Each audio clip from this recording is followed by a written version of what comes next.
This is the famous Café Versailles on Calle Ocho in Miami, where older, more conservative Cuban Americans come to eat Cuban food and talk politics.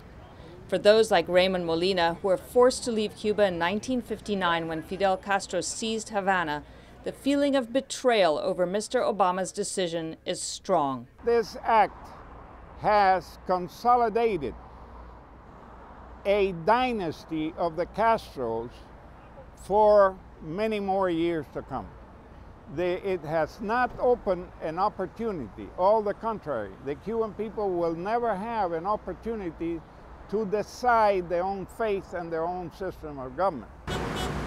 There is great nostalgia here for everything Cuban, including food. Gracias. But on this issue, Cuban Americans are divided. For the older generation, it's a question of politics and democracy.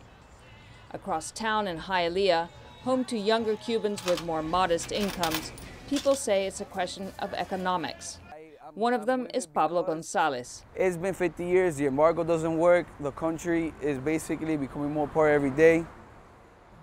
60 years, what has that brought to the country? Nothing. Many here want to forget the political past and say lifting obstacles to trade and travel will help the Cuban people. Victor Iniguez arrived in Miami as part of the Mariel refugee boat lift of the 1980s, when more than 100,000 people fled the economic crisis in Cuba. He says Mr. Obama's decision is the beginning of something good. It's going to be like an encounter like when happened Berlin Wall. See, people, I mean, they clash each other, you know, with love, you know, because they don't see each other, they don't feel each other for a long time. Iniguez, like many others here, is already dreaming of the freedom of going home and seeing his family once again.